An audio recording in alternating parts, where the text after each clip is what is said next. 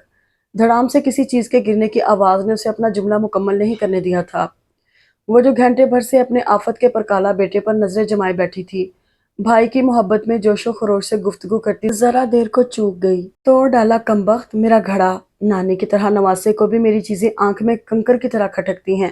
پتہ ہے میں فریج کا پانی نہیں پیتی، گلا خراب ہو جاتا ہے، لیکن دشمن ایسی ہے کہ برداشت نہیں ہوتا تم لوگوں سے میرا وجود۔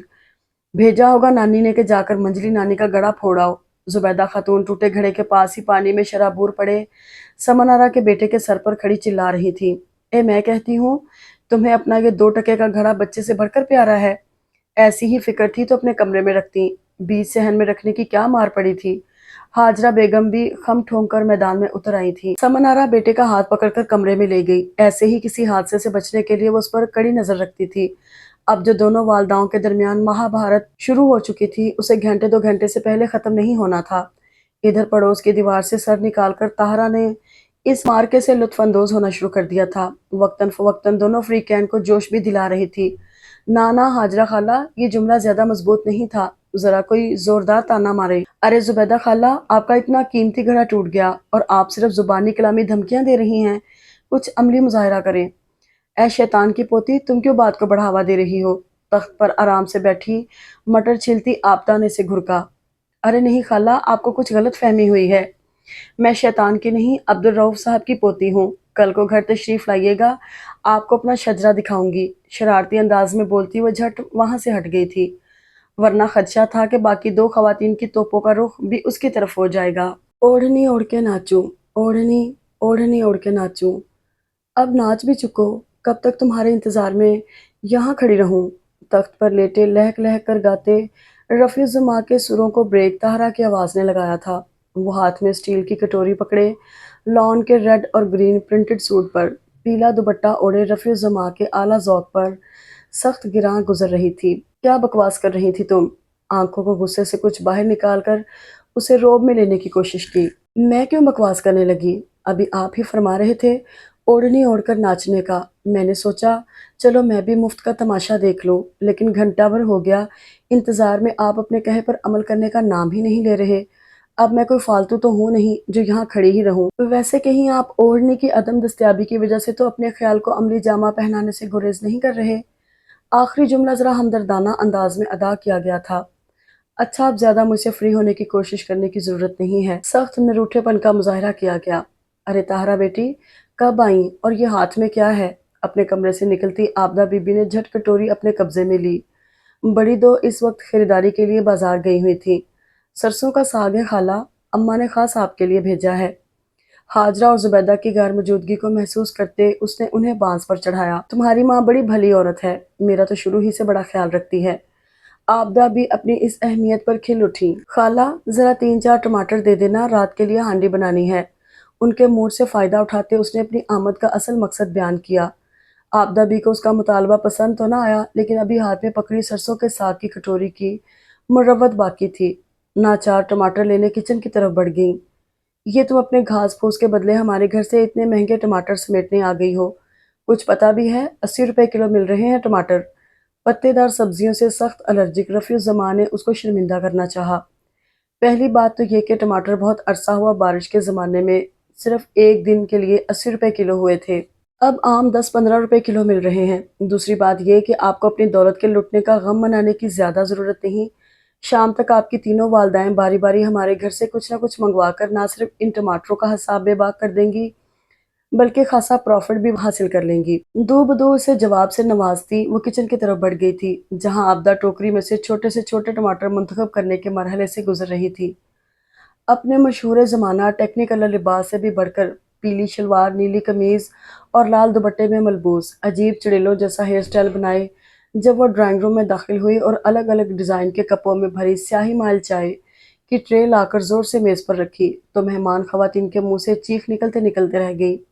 اصل میں دہشت اور صدمے کے مارے ان کے ہی کیا گھنٹہ بھر سے اس کے حسن